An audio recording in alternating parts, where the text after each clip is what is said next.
Welcome to richplanet.net, a program which aims to uncover the truth behind the alien and UFO mystery. I'm Richard D. Hall, and in this week's program I investigate the possibility of political debate in the UK on the UFO issue. The British government is releasing its files on UFO sightings over a 3-year period. The first release came in May 2008, followed by another in October.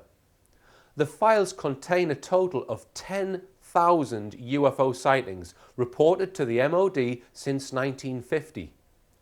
Of these sightings, about 5% provide strong evidence of something which cannot be explained by any known phenomena. The release of these files has raised the profile of the UFO debate in the UK. But reading between the lines, I believe the MOD only release the information which falls into line with their own overall plan for disclosure. If you take the time to read the letters which have been sent to and from the MOD on the Rendlesham Forest case, it is abundantly clear that the MOD know more about UFOs than they let on. In the entire history of the British Parliament, there has only ever been one proper debate on the subject of UFOs. This took place in the House of Lords in 1979. It would not have took place at all if it were not for aristocrat Brinsley-le-Poer-Trench, Lord Clancy, a UFO researcher who had written 7 books on the subject. The debate packed the House, in which Lord Clancy called for an intragovernmental study of the UFO phenomena to bring the subject out into the open and encourage public participation. He also called for the Secretary of State for Defence to give a televised interview on the UFO subject. I obtained a transcript of the debate, and it makes very interesting reading. At the time of the debate, nothing was yet known about the Roswell incident and other important events such as the Disclosure Project, Bob Lazar's testimony, and significant sightings such as Rendlesham Forest and Stevensville, Texas, to name but a few, were all yet to occur. Of the 14 lords that spoke in the debate, 9 were adamantly in favour of the proposals.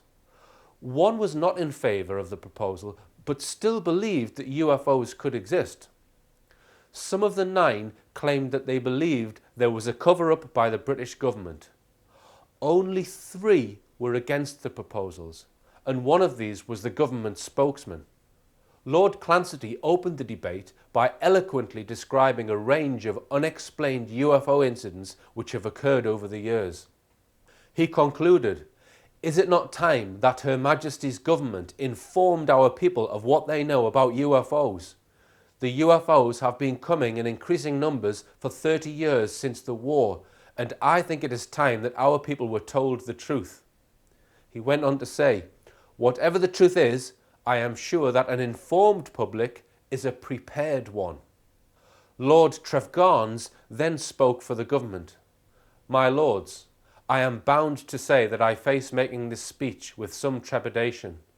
I had wondered whether we could justify holding what is in effect a full debate on this matter, but having seen the audience we have tonight, and indeed having heard the speech of the noble Earl Lord Clancy, I can see that that sort of thought would not go down too well. I may well be shouted down before I finish anyway, but let us see if we can avoid that right at the start." He then went on to basically debunk the UFO subject, explaining that if we knew more, then we would have rational explanations for all UFO sightings. The Earl of Cork and Orry spoke in response to Trefgarnes' stance. If he had been speaking as a private backbencher, I would probably have not said anything. But he was speaking from the dispatch box, therefore he presumably represents the views of the party to which I belong. It is a view which I disown entirely, because if a party of any magnitude cannot produce better views than that on a serious subject, I confess I am ashamed of it. If this represents all that the Conservative Party can produce in the way of thinking on what is undoubtedly a serious subject, whatever your opinion may be about it, then this is deplorable. The Earl of Kimberley had some interesting points also. It has been reported that the United States and the USSR signed a pact in 1971 to swap UFO information, but the pact stated that they were to keep the rest of the world in the dark. 10 governments now openly admit that UFOs exist and are real. France, Norway, Sweden, Brazil, Argentina, Venezuela, Mexico, the Philippines, Peru and Grenada. Other governments know that UFOs exist but do not admit it publicly. 3 former United States presidents before their election proclaimed their belief in UFOs. They were Eisenhower, Lyndon Johnson and President Ford. During their presidencies, they became completely silent and did not fulfill their promises. Why? I strongly suspect that Her Majesty's government knows why, and if they do, why then they should inform your lordships. The debate was won hands down by the UFO camp, who described in some detail many of the inexplicable events that have occurred over the years. However, none of the proposals were acted upon. You would expect in a democracy with so many UFO believers in the House of Lords that the subject would have continued to be debated both in Parliament and in the House of Lords. It has never been discussed since, and we are to believe there is no cover-up.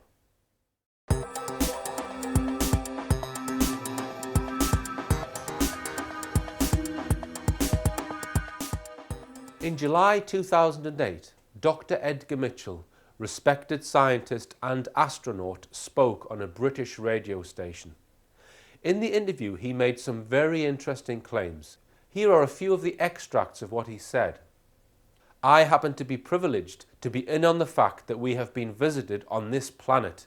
The UFO phenomenon is real, although it's been covered up by governments for quite a long time. It's been well covered up by all our governments for the last 60 years or so. They are little people that look strange to us. I appeared on Talk Sport Radio and discussed these comments with the presenter Ian Collins. Ian could not have put it better. That's not just, your person playing Sudoku. That's it's not Dodgepot McDougal. Exactly. It's a real astronaut. It is. Who's a doctor, who's the 6th man on the moon. These comments by Ed Mitchell are just the tip of a huge iceberg of evidence which supports the alien and UFO case. What I find very frustrating is the wall of silence which exists in our government about this kind of thing. I would expect that when somebody like Ed Mitchell comes out with this sort of information, our Prime Minister will be on the news immediately to make a comment and tell us that he was looking into it. It was clear that on this occasion, as usual, the government had no intention of discussing this in Parliament. So I decided to write to 10 Downing Street and put Dr. Mitchell's statements to the Prime Minister. In my letter, I asked Gordon Brown, do you believe that the British people have the right to know if our world has been contacted by alien civilizations? Do you or any member of the British government have any knowledge or information about what Dr. Edgar Mitchell was talking about? Do Dr. Mitchell's comments concern you, and have you taken any steps to find out what he was saying? I received a letter back from 10 Downing Street, stating they had sent my letter to the Ministry of Defence and they would reply to me direct. The fact that they passed this issue to the Ministry of Defence seems strange to me, bearing in mind my questions were not asking about defence, but were about the broader significance of the existence of aliens. I received a reply from the MOD. The first thing they point out is that they are only interested if they perceive we are under threat. It would not be correct for them to waste defence resources if there was no threat. They then pointed out that they were releasing the UFO files over the next 3 years, and finished the letter with the following paragraph. From time to time, comments on the subject of UFOs are made in the media, but it is not our policy to investigate every instance of this. I can state that we are not actively investigating Dr. Mitchell's statements, and other than what has appeared in the media, have no knowledge regarding them. They have no knowledge regarding his statements. In my opinion, they are either lying or are extremely naive in assuming there is nothing to these comments. I do not believe there is no knowledge of this somewhere within the UK government. I do not like being lied to, and if somebody within government knows, then why should they have the right to the information and the people who elect them do not? This makes us all second-class citizens.